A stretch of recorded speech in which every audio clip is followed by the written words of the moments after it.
It's time for CIBL Biz Tips, bringing you actionable strategies to grow and improve your business. Prepare to become civilized. What's up, Central Illinois? Welcome to CIBL Biz Tips, where we bring you concepts and strategies to grow your Central Illinois business. I'm Derek Hayden, and I'm here with Garrett Ulmer. We are your hosts for the show. And for our final session, we have back in the studio, Mr. Bob Woodard from Illinois Public Risk Fund. Welcome back for the final session, Bob. Thank you. Glad to be here. Well, cool. So last session, in session 3, we talked a little bit about how the claim process works. If an employee gets hurt, what to expect, how that's paid. Today, in our final session, we're going to talk about how you can control your cost when it comes to work comp. We know everybody loves to pay their work comp premiums. Yeah. And the last thing that we all want to see is that number go up and up and up because our claims are out of control and we don't know how to stop it. So we're going to give you some ideas of how you can kind of control your own destiny when it comes to work comp premium. So Bob, go ahead and take it from here. And Garrett and I have plenty of stuff to fill in the blanks in between. You bet. So anytime that I've ever advised an employer, I literally start from first base. This is a foundational mentality that you have to have when you go into this, because it starts as of day one, and it starts with every single employee that you hire, making sure that they are trained for that position. So often we'll bring an employee in and we just kind of tell them the basic job functions and allow them to really kind of learn on the job. When it comes to safety, especially in a lot of these more laborious positions, you don't want to learn on the job.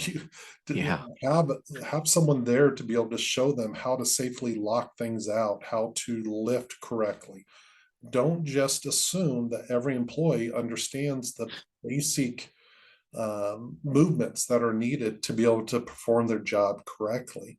So it all starts with having a very solid, not fly by the seat of your pants, but a written safety program in place and as part of an overall training program, and hold every single person accountable to learning and being taught what those training procedures are.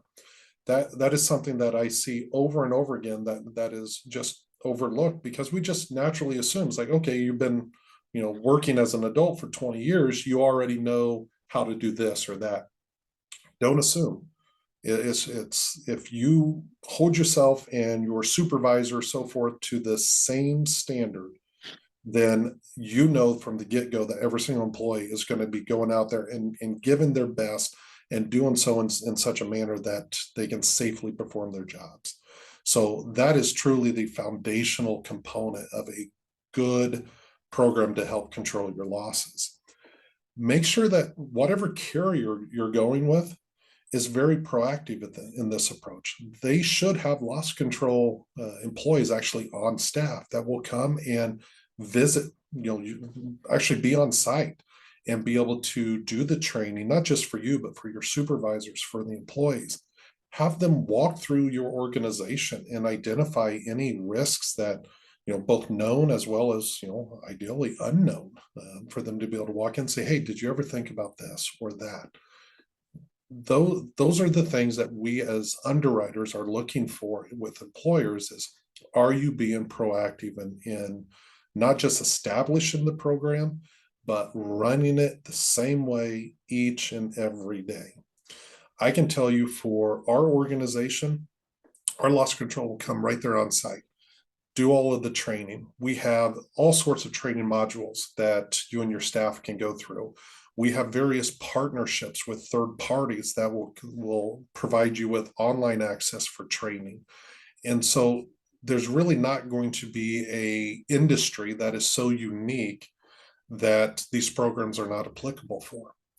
So again, it goes back to making sure you're having these conversations with your clients if you're an agent, but you as an employer reaching out to your agent and asking these hard questions. What can I do? What can you offer me to be able to help mitigate all of these losses that potentially I'm either having or I could have?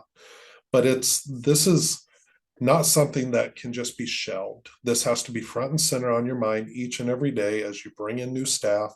And you have to look for, risks are ever evolving. What didn't pose a risk a month ago. Well, let's go back to 2019. COVID didn't pose a risk in 2019. And then all of a sudden, boom, there it is, front and center for everybody. Did you have the proper procedures in place to be able to help your employees kind of navigate that? So again, it should be just as important as your marketing plan, your sales budget.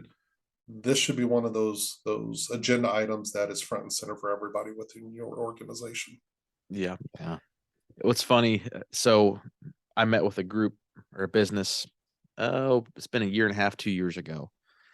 And I was asking some of these questions, tell me about your safety program. And like, yeah, we talk about safety a lot. I was like, can you show me your safety manual, your safety program, some of your written documents? Yeah, I think I got that somewhere. They go into their file, they pull it out, and it's a forklift safety. It has like 8, bullet points for forklift safety. And it was dated at the bottom of the sheet. It was from their insurance carrier from 1986. I was born in 1988. So that document was older than I am. But I mean, it's just crazy that really businesses are looking for help with it. As a Absolutely. business owner, you know how to run your business.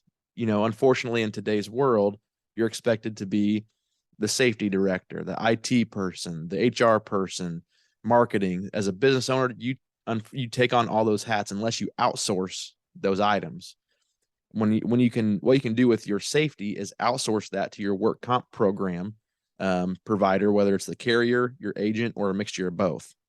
And they can do it. They can help you do it. They can make you look like a rock star because that's what you're paying for. You're not just paying premium to get a piece of paper, for your policy. You're paying to get that help. So lean on people that have those resources, and you're going to improve your business immensely. Yeah. And the important thing there is that those individuals want to do this for you. Yep. Correct. You're not inconveniencing anybody. That's Yeah. why we've established this program. We want you to take advantage of it because at the end of the day, it allows us to make sure your employees are taken care of. And that really is the name of the game for any good work comp carrier. Yeah. Yeah. Well, Derek, I think it's just like what you said. It's very common today to meet with a business owner. Like you said, they got all the hats. And you start breaking down, and they know they're scared to death to get a work comp claim because they know it's going to affect the bottom line. But they just are overwhelmed with the fact of how to even start a return to work. That term kind of scares them sometimes. A light duty job. Well, what if he doesn't want the job, or she? I mean, they just need guidance and need help. And that's where I think if they're not getting the help, they need to find someone that can help them with that program. And like you said, typically the carrier can help. But the agent can definitely be a trusted advisor and help guide them through the process as well, and take a lot of it's not as big of a task to accomplish a good return to work light duty job bank is what people, I think, they hear it and they get scared of the terms because they just don't know what's involved with it. So lean on your agent as an advisor and sit down with them, take a little bit of time, and it will help you in the long run for sure. Absolutely. And there's a lot of similarities across industries.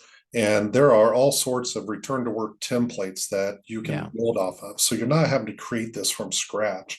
There are templates that your carrier can provide you that allow you to then build and customize from. So that way you're starting at step, 7 or 8 versus step 1 to simplify the process. Yeah. I think a big part of all of this, as if you are the business owner or employer, is communication. Yeah. It doesn't work unless your employees know that you have a return to work program or light duty program. It doesn't work unless they know what medical provider to go to. It doesn't work unless they understand, hey, I got to bring this evaluation back to my employer to make sure I can do X, Y, and Z jobs here, on site. So there's just a lot of it is, yes, you do have to have it in place, but you have to communicate it. And that's where we can help as advisors and even the carrier side. But really as the business owner, you're there on a daily basis. It takes communication, and it goes a long way if your employees are in the know of what to expect when that injury happens. I think that is one thing. A lot of injured employees, I can't remember what the statistic is, but the majority of injured employees, it's the first time they've been injured on the job. Yeah. So they're scared because A, they don't know if they're going to be able to provide for their family. Are they going to lose their paycheck? B, are they going to upset their employer because they got hurt? You know, what happens now? And they just don't know the process. So communication can go a long way to help reduce cost. Absolutely. And, this, as agents that might be out there in the world listening to this podcast, look at these as opportunities. Sure. These are opportunities you can use to differentiate yourself, to be able to provide true value-added services to your clients or to future clients. And just like we expect employers to be proactive in this, agents that are proactive all of a sudden become just extremely valuable out there in the marketplace. So, yep, absolutely. Well, we've given you some tips there to control your cost. Really, I think all we're doing is saying hire Derek and Garrett to be your advisor, and we can take it from there. Awesome. We try not to give ourselves plugs, but this is the one chance we have to give ourselves a plug. In the 50-some episodes we've put out there, this is the one time we'll tell you, give us a call. Yeah, absolutely. Awesome. Well, anything else, Bob or Garrett? No, I think we've covered it all. Bob, we appreciate you jumping on here. If you're an employer that has some questions about work comp, we covered a lot of stuff here today in our 4 sessions. Good stuff. May not be the most exciting thing in the world as far as that goes, but if you've got a business in work comp, these are some things you should definitely pay attention to for sure. Absolutely. Yep. Awesome. And all you listeners out there, make sure you're subscribing to the CIBL podcast on your favorite podcast platform. While you're there, please leave us a review. You can also follow us on Facebook and LinkedIn. You can connect with Garrett and I personally there as well. Until next time, y'all been civilized. Take care. Thank you for listening to this episode of the Central Illinois Business Leaders Podcast. You can find us on Facebook at facebook.com/CIBL podcast. You can also follow us on LinkedIn. Don't forget to subscribe and leave us a review. It's the civilized thing to do.